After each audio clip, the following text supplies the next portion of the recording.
Hello दोस्तों, आज मैं आपको नारी शक्ति कहानियाँ श्रृंखला की कहानी नंबर 5 सुनाने जा रही हूँ, जिसका शीर्षक है मेरे सपने। तो आइए कहानी की शुरुआत करते हैं। पर कहानी सुनने के पहले कृपया वीडियो को लाइक, शेयर और चैनल को सब्सक्राइब करना ना भूलें। अचानक उसके कान में आवाज गूंजी। बहुत शौक था ना साइंस पढ़ने का। देखते हैं अब क्या करती है बहन जी। हाँ, यहाँ 150 बच्चों में टॉप कर लिया, खुद को झांसी की रानी समझ बैठी। तभी दूसरी आवाज गूंजी, सुरेश अब 2 ही ऑप्शन हैं इसके पास, या तो यहाँ आर्ट्स लेकर पढ़ेगी या 25 किलोमीटर रोज धक्के खाकर टाउन जाएगी साइंस पढ़ने। देखते हैं इसके बाप में कितना दम है। खुद का गुजारा तो मुश्किल से चलता है, बेटी को क्या पढ़ाएगा। इतना कहकर दोनों जोर से हंसे और एक भद्दा सा जुमला उछाल दिया उन्होंने कीर्ति को देखकर। कीर्ति कुछ नहीं बोली। यह कोई एक दिन की बात हो तो जवाब दे, रोज रोज के इस पचड़े में कौन पड़े। उसे पढ़ने लिखने से मतलब रहता। वह बेकार की बातों पर बचपन से ही ध्यान नहीं देती थी। कौन क्या कह रहा है, क्या सुन रहा है, इससे क्या फर्क पड़ता है। जब तक कोई उसे हाथ ना लगाए तब तक उसे किसी से भिड़ने की जरूरत महसूस नहीं होती थी। हाँ, एक बार अगर किसी ने उसे छू दिया तो फिर वह शेरनी हो जाती थी। इसके बाद मजाल है कि कोई उसकी तरफ आंख उठाकर देख ले। उसे वह किस्सा याद है जब एक बार किसी एमएलए के बेटे ने उसे जबरदस्ती अपनी गाड़ी में उठाने की कोशिश की थी और उसने अपने बालों में लगी चिमटी उसकी आंख में घुसेड़ दी थी, जिसके बाद वह चीखता चिल्लाता भागा था और स्कूल में आकर प्रिंसिपल को धमकाने लगा था। बस यही कहा था उसने कि मैं देख लूँगा यह स्कूल कैसे चलता है। मेरे बाप के सामने क्या औकात है तुम्हारी इस डोनेशन पर चल रहे स्कूल की। सभी अनुदान बंद ना कराए तो मेरा नाम भी अभिषेक क्षेत्री नहीं। इतना सुनते ही कीर्ति ने कहा था, जाकर अपने बाप से कह देना कि तू लड़की छेड़ रहा था और आज किसी ने तेरी आंख फोड़ दी है। और हाँ, अगर अपनी माँ का दूध पिया है तो सामने आकर हाथ उठा के देख। तेरे हाथ तोड़ के इसी पेड़ पर ना टांग दिए तो मेरा नाम भी कीर्ति नहीं। एक बार बदनामी हो गई तो तेरे खानदान की 3 पीढ़ी चुनाव नहीं जीत पाएंगी। हट सामने से कमीने। और इसके बाद किसी की हिम्मत नहीं हुई थी उस कॉलेज की किसी लड़की पर आंख उठाकर देखने की। किसी छोटे से कस्बे में होने वाली यह एक आम घटना है जो रीजनल न्यूज़पेपर से आगे नहीं बढ़ती। लोग कहाँ तक देखें ऐसी खबरें। हाँ, घर वालों ने इस खबर के स्थानीय पेपर में छपने के बाद कीर्ति को बहुत समझाया था। देख बेटी, ऐसे गुंडों के मुंह नहीं लगते। इनके पास और कोई काम तो है नहीं, पर तुझे तो पढ़ लिख कर माता पिता का नाम रोशन करना है। बात शायद कीर्ति की समझ में आ गई थी। उस दिन के बाद उसने कमेंट्स आदि पर ध्यान देना छोड़कर ऐसे लोगों को अपनी पढ़ाई के बल पर मात देने का फैसला किया था। आज जब उसने स्कूल में टॉप किया तो वही अभिषेक उसे धमकी देने आया था, क्योंकि आज उसका नाम पेपर में बड़ी इज्जत के साथ छपा था। शाम को जब वह घर लौटी तो सुबह की बातों से उसका मन भारी था। वाकई वह आगे की पढ़ाई कैसे करेगी, यह सोचकर परेशान थी। उसने माँ से कहा, माँ मुझे साइंस कॉलेज में एडमिशन लेना है। माँ चुप हो गई। उसे पता था घर से 25 किलोमीटर दूर भेजना आसान काम नहीं है, वह भी रोज का आना जाना। कस्बे के हालत किसी से छुपे नहीं थे।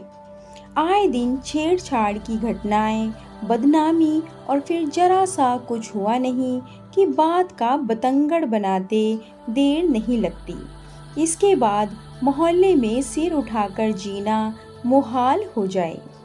एक बार झूठा दाग भी लग गया तो शादी ब्याह सब मुश्किल। फिर सारी गलती लड़की की, चाहे बेचारी ने कुछ ना किया हो। मगर नहीं, असली समस्या तो यह बेचारी हो जाना है। खैर वह बोली, ठीक है बेटी, तू एडमिशन के लिए फॉर्म भर दे, उसके बाद देखते हैं कैसे करना है। हाँ, मैं तेरे पापा को बोल दूंगी, वो कल ही फॉर्म ले आएंगे। कीर्ति खुश हो गई। चलो, कम से कम आगे मनचाही पढ़ाई तो कर पाएगी। उसका सपना था आईआईटी में एडमिशन लेकर सॉफ्टवेयर इंजीनियर बनने का। जब से उसने एक प्रतिष्ठित अखबार में वहां से पास होने वाले स्टूडेंट का पैकेज देखा था, उसे अपनी जिंदगी बदलने की जिद सवार हो गई थी। उसकी आज की जिंदगी और सपनों की जिंदगी के बीच एक छोटी सी छलांग चाहिए। एक बार वह अपने ड्रीम कॉलेज में पहुंच गई तो आगे का सफ़र बहुत आसान है। इतनी सी बात उसे समझ में आ गई थी। मगर नहीं, जिंदगी इतनी आसान नहीं होती जितनी दिखाई देती है। जो आसानी से पूरे हो जाते हैं वे सपने भी सपने नहीं होते। रात जब माँ ने कीर्ति के पापा से कहा, सुनो, कल कीर्ति के लिए साइंस कॉलेज का फॉर्म लेते आना, उसके नंबर बहुत अच्छे आए हैं और उसे एडमिशन भी आसानी से मिल जाएगा। इतना सुनना था कि पापा के तेवर बदल गए। अभी सुबह तक जो पापा बिटिया के गुण गा रहे थे और पेपर में नाम छपने पर इतरा रहे थे, अचानक कुछ और नजर आने लगे। पापा ने कहा, सुनो कीर्ति की माँ, ये क्या करेगी वहाँ जाकर? यही कॉलेज में आगे पढ़ लेगी। तुम तो जानती हो उतनी दूर रोज आना जाना नहीं है। फिर टेम्पो की धक्का मुक्की, बदमाश लड़कों की छेड़छाड़ रोज रोज कौन झेलेगा? मगर यहाँ इस कॉलेज में साइंस नहीं है और कीर्ति साइंस पढ़ना चाहती है।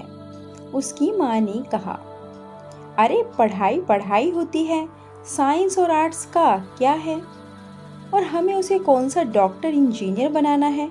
12th करे और फिर ग्रेजुएशन में एडमिशन ले ले। अच्छा लड़का देखकर शादी कर देंगे, पापा बोले। कीर्ति सब सुन रही थी। उसे लगा या तो वह घर छोड़कर भाग जाए या कहीं डूब मरे। आज उसे अपने पापा भी अजीब से लग रहे थे। वह सोचने लगी, यह इंसान इतना कमजोर कैसे हो सकता है? तभी माँ बोली, सुनो जी, वह साइंस पढ़ना चाहती है तो हम उस पर अपनी मर्जी कैसे थोप सकते हैं? पापा थोड़ा सख्त हुए। तुम जानती हो इसके आगे का रास्ता क्या है? वह 12वीं करेगी, फिर कोचिंग और तब मेडिकल या इंजीनियरिंग का एंट्रेंस टेस्ट देगी। उसके बाद इंजीनियरिंग कॉलेज में एडमिशन। पापा ने आगे कहा था, कोचिंग से लेकर इंजीनियरिंग तक का खर्च कम से कम 15 लाख बैठता है।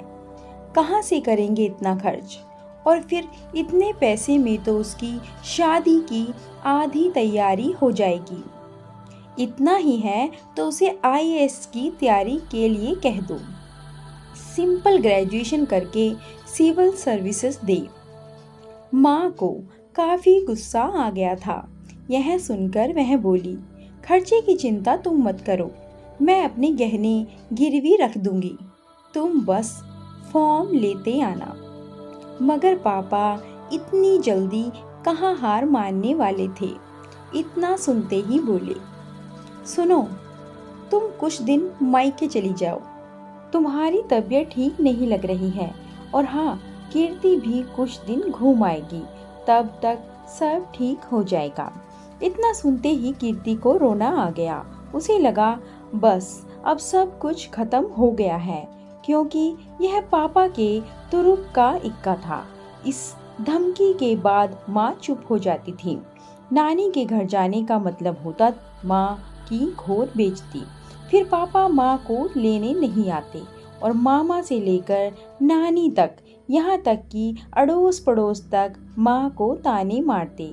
फिर 5-6 महीने में मान मनोबल के बाद पापा बड़े शान से विजयी भाव से आते और माँ को उनकी हर बात मानते हुए वापस लौटना पड़ता था। लेकिन इस बार माँ कुछ नहीं बोली, बस इतना कहकर चुप हो गई, मैं नहीं चाहती कीर्ति की जिंदगी मेरी तरह बर्बाद हो। तुम रहने दो, मैं देखती हूँ क्या करना है। और हाँ, मैं मैके नहीं जा रही हूँ, यही मेरा घर है, मैं यहीं रहूँगी अपनी बेटी के साथ। पापा के अहंकार को चोट लगी, मगर बोले कुछ नहीं। स्त्री जब अपनी मजबूती पर आती है तो पुरुष सहम जाता है।